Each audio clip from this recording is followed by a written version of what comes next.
भैरवनाथ जी हमेशा की तरह बूढ़े बरगद के नीचे बैठे अहमद फराज की गजलें सुनते रहते थे।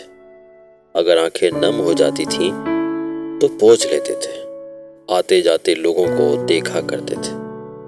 जो आकर पास बैठ जाता था उसका हालचाल कह पूछ लेते थे। अर्जी लगाने पर कोई कहानी सुना देते थे। बदले में फीस के तौर पर बगल की दुकान से स्पेशल चाय लेते थे। एक 92 साल के बूढ़े की कहानी सुना रहे थे जो शरीर नहीं छोड़ पा रहा था, या कह लें कि शरीर जिसे छोड़ नहीं पा रहा था। कह रहे थे कि बूढ़ा आज तक इसी आस में है कि एक दिन उसके घर से कोई उसे मिलने आएगा, बच्चे या नाती। उसे उसके नाम से पूछते हुए हालचाल लेने उस दिन वो तर जाएगा। भैरवनाथ जी, एक बात पूछूं? चाय पिलाओगे? हाँ हाँ, स्पेशल वाली। हाँ, स्पेशल वाली ही, मैंने मुस्कुराते हुए कहा। तब फिर पूछो। आप सबकी बात और सबकी कहानी सुनाते हैं, आपकी कहानी क्या है? मेरी कहानी कुछ नहीं है। स्पेशल चाय बोलती है, बताना होगा। यूं ही ऐसे ही कोई होटल डेथ का चौकीदार होने नहीं आ जाता। तुम बड़े दुष्ट हो जी। एक तो रहने की जगह दी, तुम कल की चाय पिला के वसीयत ही लिखा लोगे क्या? अहमद फराज की गजलें सुनते हुए किसी की आंखें इस उम्र में यूं ही तो नम नहीं हो जाती। भैरवनाथ जी, इतना जानते हो तो पूछते क्यों हो जी? अरे गुस्सा मत कीजिए, बता दीजिए ना। मैं शरारत से मुस्कुरा रहा था। अब यही जान लो कि हम भी किसी का इंतजार ही कर रहे हैं, और उनके इंतजार में ही बनारस आए थे। वो हमें खोजते हुए इधर आ गई तो ठीक बात, नहीं भी आई तो एक दिन हमराज तो आएंगे ही। आपको पहली बार जब इधर गजल देखकर रुआसे होते देखा था, मुझे तभी मालूम हो गया था। मैं मुस्कुराने लगा। ए, तू बहुत दुष्ट है। बूढ़े को बेवकूफ बनाकर सब निकलवा लिया। भाग यहां से। कॉलेज क्यों नहीं जाता? वापस बुला लेंगे तो कॉलेज भी जाऊंगा। तू कैसा आदमी है? निकाल दिया गया है और परेशान भी नहीं है। परेशान होकर क्या होगा भैरवनाथ जी? सब ठीक हो जाता है, आप ही तो कहते हैं। मैं हंसने लगा। अच्छा, तब क्या, ये बनारस हो महाराज? मैं हंसा। खुश रहो बेटा, हमेशा ऐसे ही रहना। भैरवनाथ जी ने सर पर हाथ से थपकी दी। आपसे एक आग्रह करूं? मैंने पूछा। कहो बेटा। मैं और मेरे दोस्त जब बूढ़े हो जाएंगे, अपने आखिरी दिनों में हम यहीं रहने आएंगे। आप हमें फिर से जगह देंगे? क्यों भला, ऐसा क्या रखा है इधर? पता नहीं, बस अब यूं ही दिमाग में आया इसलिए कह दिया। कितना अच्छा हो कि तमाम साल बाद जब हम बूढ़े हो जाएं तो इधर वापस आएं, यूनिवर्सिटी घूमें, पहलवान के यहाँ लस्सी पीने जाएं, इधर सूरज डूबते उगते देखें, उस पार जाएं, फिर इस पार लौट आएं, और जब भी आखिरी सांस लें तो इधर ही आकर लें। जब जी करे आ जाना बेटा, तुम सब एक दिन पार लोगे। एक और आग्रह कर सकता हूं? कहो। वो जो 92 साल के बूढ़े की कहानी आप सुना रहे थे, वो किस कमरे में है? मैं उनसे मिल सकता हूँ? हाँ बिल्कुल, वो लाल दरवाजे वाले कमरे में चला जा। भैरवनाथ जी ने इशारे से कमरा दिखाया। मैं उनसे मिलने चला गया। एक 72 साल का वृद्ध बिस्तर पर लेटकर छत देख रहा था, ऐसे जैसे पता नहीं कब से छत देख रहा था। अपने आसपास रखी एक एक चीज इतने ध्यान से जैसे अगर आप यूं ही पूछ दें तो आंख मूंद कर बता देगा कि कौन चीज कहाँ रखी है। कमरे का नक्शा बना देगा। पंखा, पंखे के बीच में बना गोल निशान, गिलास, स्टूल, बक्सा, चादर, चादर में बनी चकोर आकृतियां, खिड़की खिड़की में गिनकर कुल 5 लोहे की रॉड, वह उन सबको ध्यान से देखता था और वे उसे पलटकर नहीं देखते थे। मैं कोशिश करके उनके बगल में रखे स्टूल पर बैठ गया। उन्होंने मुझे ऐसे देखा जैसे मुझे देख नहीं पढ़ रहे हों, जैसे मैं कोई गणित का सवाल हूं जो सिलेबस के बाहर से आ गया हो। आंख पर हाथ से छप्पर बनाते हुए उन्होंने पूछा, कौन हो बेटा? आप मुझे नहीं जानते लेकिन मैं आपको जानता हूं दादाजी, मैंने कहा। कितनी अजीब बात है ना बेटा, तुम मुझे जानते हो लेकिन मैं तुम्हें नहीं जानता।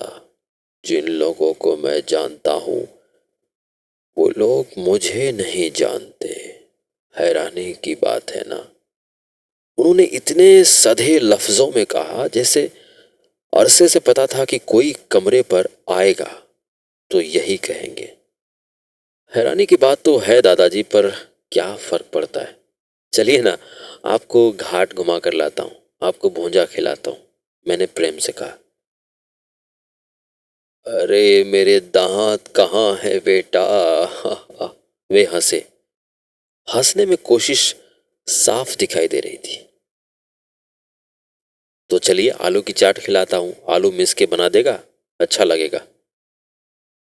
चलने में मेरी मदद करनी होगी, उन्होंने कहा। हाँ, मेरा कंधा पकड़कर धीरे धीरे चलिए, मैंने कहा, और मैं उन्हें लेकर घाट की सीढ़ियों पर टहलने लगा। मेरा कंधा थामे हुए वे एक एक पांव नाप कर यूं रखते थे जैसे पांव लंबा पड़ गया तो गलती हो जाएगी। बीच बीच में मुझे देखने लगते थे जैसे अब तक समझने की कोशिश कर रहे हों कि मैं आखिर हूं कौन, उन्हें कहां और क्यों लिए जा रहा हूं। मेरा चेहरा ऐसे पड़ने लगते थे जैसे उस पर कहीं न कहीं इस सवाल का भी जवाब लिखा ही होगा। फिर शायद स्मृति पर जोर डालने लगते थे, उसमें मैं कहीं मिल जाऊं और ये गुत्थी हल हो। झल्लाकर कोतूहल से उन्होंने पूछ ही लिया, तुम मुझसे मिलने क्यों आए हो? मैं वहीं रहता हूँ, मुमुक्ष भवन में, आपके कमरे के पास ही मेरा कमरा है। आपको रोज देखता हूँ तो सोचा आज मिल ही लेता हूँ, मुझे चाट खाने के लिए कोई साथी भी चाहिए था, मैंने आलू मिसते हुए कहा और चाट की प्लेट उनकी ओर बढ़ा दी। झूठ बोलते हो, वहां तो मुमुक्ष रहते हैं, तुम्हें भला अभी मृत्यु की अभिलाषा क्यों ठहरी? उन्होंने प्लेट वापस कर दी जैसे वो मेरे जवाब पर अपनी नाराजगी जाहिर करना चाहते थे। अरे आप चाट तो खाइए दादाजी, मैंने प्लेट फिर बढ़ाई। नहीं, पहले सच बोल। उन्होंने प्लेट फिर वापस की। हार मानकर मुझे अपनी कहानी संक्षेप में बतानी पड़ी। कहानी सुनकर संतुष्ट होकर वे चाट खाने लगे। भोकाल चाट, सबसे भोकाली चाट, चाट वाला चीखता रहा। तुमको डर नहीं लग रहा? उन्होंने पूछा। थोड़ा बहुत, इस बात का कि इतनी बड़ी मुश्किल में पड़ गया हूं, पर एक अजीब सा कौतूहल भी है। कौतूहल? किस बात का? कौतूहल जैसा एक बार बचपन में महसूस किया था जब मैं पहली बार मेला घूमने गया था। मेले में तरह तरह के झूले थे, खाने पीने की बतेरी चीजें, अजीबोगरीब लोग, मस्खरे, सर्कस, जादूगर। मैं इतना हैरान रह गया था कि मेला घूमते घूमते खो गया। मैं डर गया था, रो भी रहा था, लेकिन फिर भी मेले में इधर उधर घूम रहा था।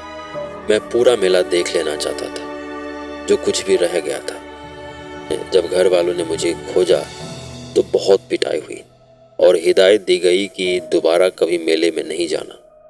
उनकी बात मानकर मैं दोबारा कभी मेले में नहीं गया। मुझे इस बात का मलाल आज तक है। मैं कुछ समझा नहीं।